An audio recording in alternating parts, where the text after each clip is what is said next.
Message na ngai eza vraiment adressé na bagaulois na bagauloise oyo balingaka faire gola. Naza kopesa bino message moko très important et kosalisa bino lobby. Boko regretter lobby te, boko remercier ngai na o naza kopesa bino na kati ya émission oyo lelo. Ngande kona bino Gilmas. Mais avant na banda ndenge zalaka toujours merci na bande kona ngai oyo baza ko soutenir chaîne oyo ya analysons avec Gilmas boza ebele makasi ya passant na rejeter ba fleur ya nanande kona ngai Claude Musirikana siko zali bambote ya trop Joki Binda en Afrique d'ici de bambote ya trop Irene Mabweni siko za na bambote ya trop Patricia Edouard Daba Mami Sadiki bambote belé ba edouji balonga sana. Merci na bagaloga kosa merci na soutien na bino en tout cas merci boza ebele na ba like na bino naza ko remercier bino na ba j'aime ba partage ba commentaire na bino na ba abonné à Sika vraiment merci encore une fois ko pesa ma confiance na bino. Makambu o tozo mona na réseaux sociaux bagolois baza ko s'attaquer mingi na Heritage Tanabe kolobake faire gola za papa moko responsable il faut nani Heritage Tanabe banda ko pese ba respect belé makambo ya ki responsable bolobaka pona faire gola ngana comprendre te ezalaka na sens nini tango bozolo ba faire za responsable eza koloba nini atonga banda ko belé na mon responsabilité qu'est-ce que bino bozolinga ko pesa na biso comme morale comme conseil ou soit message parce que kozala responsable eza obligatoire na mutu oyo par exemple azana mwasi na bana oza obligé kozala responsable héritier azana mwasi azana bana aza responsable ezala nani to ba genio kalongo kofiolo midi wera so baza ba responsable bango nyoso parce que baza na ba responsabilité na bango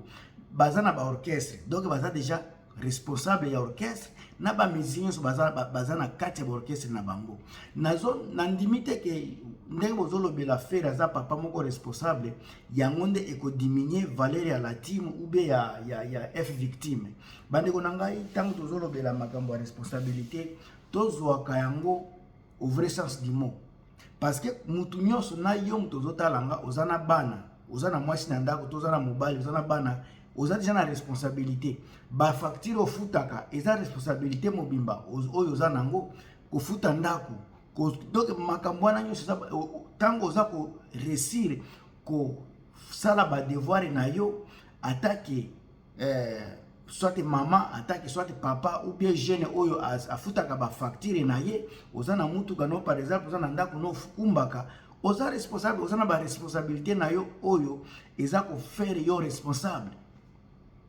Alors na ndenge ya muziki tango bozolobela makambo wana bobosanaka jamais likambo moko makambo faire na vie par rapport à Heritage Tanabe tango bazalaki na wenge makambo faire asala faire gola makambo héritier pardon asala na faire akotikala kosala yango te monde salema bongo ekotikala pe kozonga simate makambo Heritage Tanabe asala na vie ya faire gola ekotikala ko changer te. Alors soki responsabilité boza ko tiango na sasa ya ba foyer bango yeso baza ba responsable soki za na ndenge ya ba orchestre bango tu baza na ba orchestre bango tu baza ba responsable sika na 20 ans carrière ya faire gola ba musicien baza na album moko kaka 20 ans carrière na bango mobimba album moko mais héritier avec 10 ans ya carrière 3 albums 4e album ba musicien baza na banzembu déjà. Cela veut dire que responsabilité na niveau ya musique sika wana peto mona kato bana kolobela qui fait mieux par rapport à baninga qui fait valoir batunaye par rapport à ya baninga tozo mona ngo biso moko bino moko na commentaire boko tiango tango tozolo bela ba apport tango tozolo bela responsabilité na ndenge ya musique makambo héritier asala tango bazalaki bango nyusu na kati ya wenge héritier apese ba vocaux faire ake na marquis de maison mère ayembi ba vocaux ya Heritage Tanabe donc na kati ya wenge héritier asalisa faire na ba vocaux o eskomisa ye grand ake na marquis ya maison mère babimisa kaka album moko na kati album wana ba vocaux héritier faire ayemba nyoso te mais oyo ezalaki na école toyoka déjà eza voko ya héritier.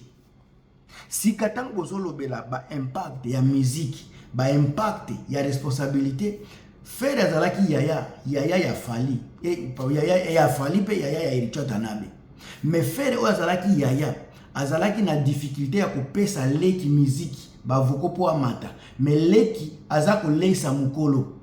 Faut koyebaka makambo wana.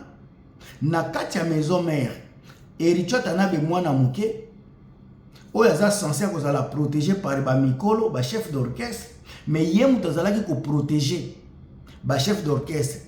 Chef d'orchestre aza koya na orchestre, mais aza na vocal te, ayebi te soki akoyemba nini. Il fallait mwana muke oyo aza na kati ya orchestre apese ba voko akende koyemba yango.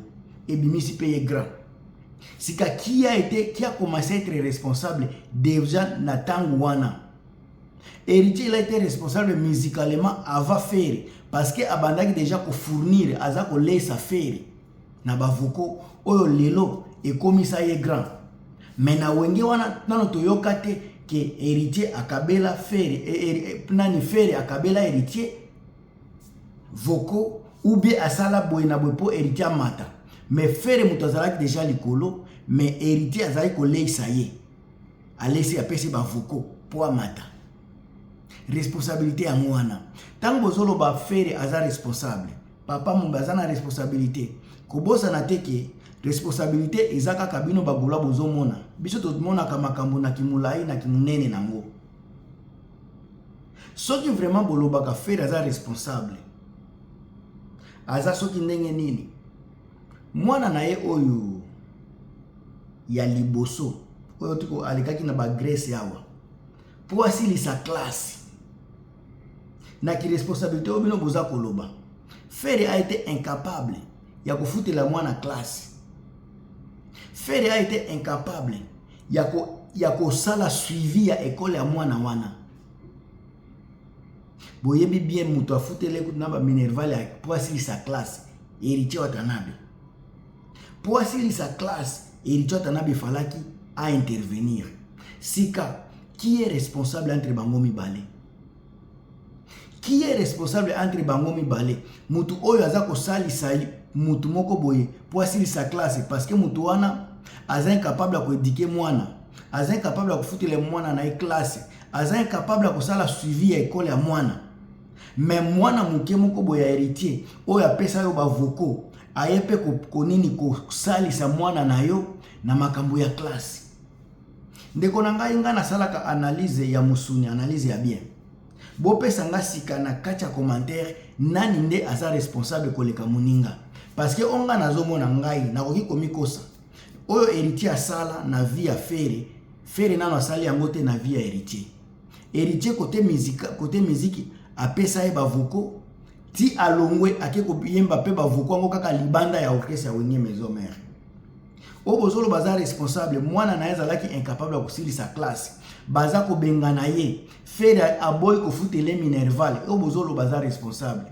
Mais héritier azwa audace lobi mwana ya yaya na ngai. Fierté ya mwana oyo eza fierté na ngai, fierté na biso afutele Minerval. Si kabino bagola boza ko finga héritier aza responsabilité, Fere nde aza responsable. Boye bisanga sika wana nani nde responsable koleka muninga. Kosomba ndaku eza signe ya responsabilité te. Eza na bato ebele basomba bandaku me bafanda kape na kati te. Mutu oyo aza na ndaku moko me aza capable ko gérer ndaku wana elalaka na bato eza na bato baza heureux. Ndaku wana mai bafutaka électricité. Mutu oyo aza kozwa ba responsabilité ya makambo wana nyonso aza responsable koleka mutu aza na ba 50 ndaku oyo eza bien géré te, eza en désordre. Okozala na 50 bana obi okoloba aza papa aza na bana ebele mais bana ngo eske baza vraiment na maboko ya papa. Tumoni kaka échantillon ya mutu moko. Soki bo moko déjà eza kolakisa ebimi na réseaux sociaux que papa aza na difficulté à ko soigner mwana wana. Et bongo ba misusu oyo toyebi te parce que kobosa na te ke Fere abota kaka na mwana mwasi moko te baza ebele. Sika bana wana eske azwaka charge na bango ube bino bomona kaka bana oyo baza na poto nde bino bolobelaka. Et bongo ba oyo abota libanda ya aigle jaune oyo baboti libanda kaka na Kisasa wana. Est-ce que azwaka charge na bango? Parce que moko tomonaki déjà que aza kolela, il fallait que héritier akotiele akotia ye poids. Bande kongana kendeke mulai te na ba émission na ba point de vue na ngai. Na pesaka oyo naza nango po bino pe boyoka, bo pesa pe ba point de vue na bino na kati ya commentaire. Ce que moko partager ba parti bo kati bokata na bino parce que eza nango gratuit. Ngam tu na bino Gilmas toujours na kati ya ba analyse kitoko. A plus.